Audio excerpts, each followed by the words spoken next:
దిలీప్ అన్న i20 delivery ఇవ్వడానికి అయితే మంగళగిరి వచ్చాము. అండ్ ఈ i20కి full body denting and painting చేసాము, ఇన్నర్ అండ్ అవుటర్. అండ్ చాలా టైం తీసుకున్నాము. అన్న కూడా మాకు ఎప్పుడు ఫోర్స్ చేయలేదు. అండ్ వర్క్ ఎలా చేసాము, ఏమేమి చేసాము అనేది క్లియర్గా చూపిస్తాను. అండ్ ఫస్ట్ స్టార్టింగ్లో వచ్చేస్తే గ్రిల్ కొంచెం డిఫెక్ట్ ఉండే, అది ఆల్టర్ చేసినా కూడా అది అలానే ఉంది. అదొకటి. ఫ్రంట్ బంపర్ రీప్లేస్ చేసాము. అండ్ దాంతోపాటు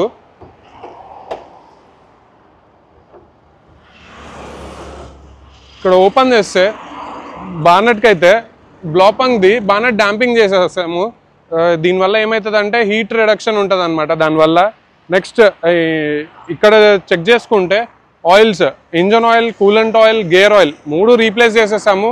and oil filter, air filter, AC filter, general service కూడా చేసేసాము. అండ్ జనరల్ సర్వీస్లో మేము ఏమేమి ఇంక్లూడ్ చేసామంటే ఆయిల్కి ఇంజన్ ఆయిల్ ఫ్లష్ వేసి తర్వాత కొంచెంసేపు రన్ చేసి తర్వాతే జనరల్ సర్వీస్ చేస్తామన్నమాట. నెక్స్ట్ గేర్ ఆయిల్ కూడా సేమ్ అలానే. కూలెంట్ ఆయిల్కి రేడియేటర్ ఫ్లష్ చేసినాము. అండ్ హెడ్ లైట్స్ కొంచెం ఫేడ్ ఉండే, హెడ్ లైట్ పాలిషింగ్ చేసినాం కానీ కంప్లీట్గా అయితే దాన్ని రీస్టోర్ చేయలేకపోయినాము. ఆల్రెడీ క్రాక్స్ అయితే వచ్చేసాయి. అండ్ ఇటుపక్క వస్తే ఆలాయ్స్ క్యాలిపర్స్ పెయింట్ చేసినాం అనమాట. గ్లాస్ బ్లాక్ ఇది, అది వచ్చేసి red colour, glass red colour.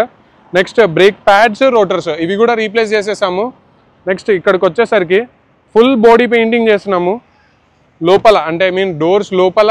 Next లోపల ఇన్నర్ మొత్తం సీట్స్, మ్యాటింగ్ మొత్తం తీసేసి పెయింట్ చేసినాము. అండ్ కింద అండర్ బాడీకి 4-5 ప్యాచెస్ ఉండనమాట, దానివల్ల మొత్తం తీసేసి ఇన్నర్ అండ్ అవుటర్ మొత్తం చెక్ చేసుకొని లోపల బయట పెయింటింగ్ చేసేసాము. అండ్ అండర్ బాడీ అయితే యాంటీరస్ కొట్టేసినాము. నెక్స్ట్ వెనకాలకు వచ్చేస్తే డ్రమ్స్ కూడా పెయింట్ చేసాము. డ్రమ్స్ కూడా ఆల్మోస్ట్ కొత్తవి రీప్లేస్ చేసేసాము, వాటికి కూడా పెయింట్ చేసేసాము. నెక్స్ట్ వెనకాల చూసుకుంటే లోగోస్ కొత్త వేసేసినాము. డిక్కీ స్విచ్ కంప్లైంట్ ఉండే, అది కూడా రీప్లేస్ చేసేసాము. నంబర్ ప్లేట్స్ కూడా కొత్త వేసేసినాము. అండ్ వెనకాల బంపర్ కూడా రీప్లేస్ చేసినాము. బంపర్ రీప్లేస్ చేసినప్పుడు ఖచ్చితంగా బంపర్ బ్రాకెట్స్ కూడా రీప్లేస్ చేస్తాము. నెక్స్ట్ ఇక్కడ చెక్ చేసుకుంటే సీట్ కవర్స్ ఫుల్ మ్యాటింగ్ అయితే రీప్లేస్ చేయాలి. సీట్ కవర్స్ అయితే టర్కిష్ లెదర్ వేసినాము. నెక్స్ట్ మ్యాట్స్ వచ్చేసి 3D మ్యాట్స్ వేసినాము. అండ్ గేర్ నాబ్ కూడా రీప్లేస్ చేసినాము. ఈ చిన్నగా కనిపిస్తుంది కదా గేర్ నాబ్, ఆరెంజ్ కలర్ది, ఇది ఒకటే 3000 చేంజ్ ఉంది i20కి. ఇది 7 speed gear box, reverse +6, so అందుకే కాస్ట్లీ అని చెప్పారు. అండ్ నెక్స్ట్ ఇక్కడ చూడండి, ఇది సన్ హోల్డర్, ఇది కూడా ఏమైందంటే డ్యామేజ్ అయ్యిండే, దీన్ని ఆల్టర్ చేసిండు మా షరీఫ్. ఇక్కడ చిన్నగా హీట్ చేసి ప్లాస్టిక్ని బెండ్ చేసి ఆల్టర్ చేసిండు. అది రీప్లేస్ చేయాలంటే ఇది కూడా బాగానే కాస్ట్లీ ఉంది.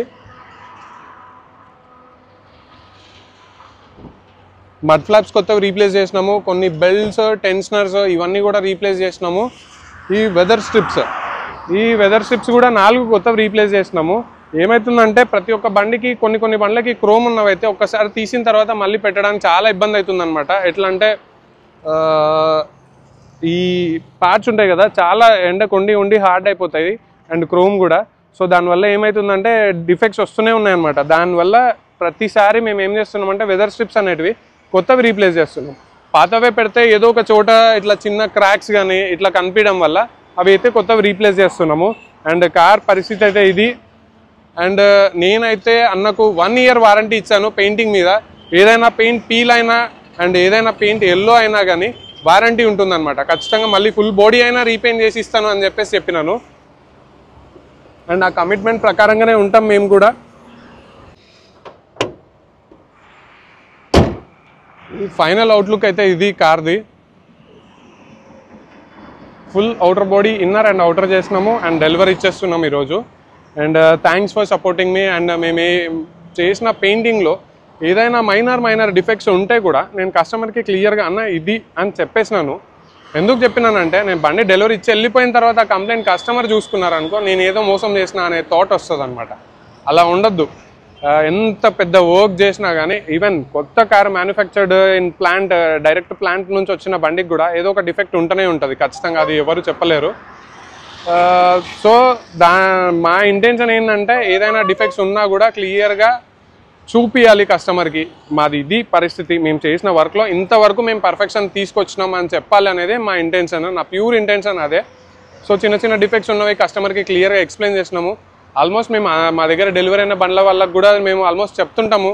దాన్ని పాజిటివ్గా తీసుకునే వాళ్ళే మా దగ్గర చాలామంది ఉన్నారు. నెగిటివ్గా తీసుకున్న వాళ్ళు కామెంట్స్ చేస్తుంటారు, and it's okay for them. And చాలామంది ఎట్లా అంటే నెగిటివ్ కామెంట్స్ పెట్టే వాళ్ళలో నా దగ్గరికి రాని వాళ్ళు కూడా చాలామంది ఉన్నారు. జస్ట్ ఊరికే ఏదో ఖాళీగా ఉంటారు కదా, టైంపాస్ కావాలని చెప్పేసి కామెంట్లు పెట్టే వాళ్ళు కూడా చాలామంది ఉన్నారు. నేను మొన్న మధ్య గమనించిన అది.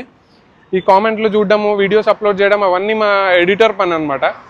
నేను జస్ట్ ఏదో అప్పుడప్పుడు క్యాజువల్గా ఖాళీ ఉన్నప్పుడు అట్లా చెక్ చేసుకుంటుంటా. 24/7 నాకేందంటే కాల్స్ రిసీవ్ చేసుకోవడం అదొక పని, వాట్సాప్లో మెసేజ్లు, దానికి కూడా ఒకరు ఉన్నారనుకో, అయినా కూడా నేను కూడా చూస్తూ ఉంటా. నెక్స్ట్ ఇట్లా కార్లు ఊర్లు తిరగడం, ఓపిక ఉన్నంత వరకు తర్వాత తిరగలేవు కదా, ఒకసారి ఓపిక అయిపోయిన తర్వాత తిరగలేవు కదా అని చెప్పేసి మా శివన్న చెప్పిండు. దాని ప్రకారంగానే ఎంతవరకు ఓపిక ఉంటే అంతవరకు తిరుగుదామని చెప్పేసి కార్లో డెలివరీ చేయడం, పిక్ చేసుకోవడం ఇదే పనిలో ఉన్నా నేను.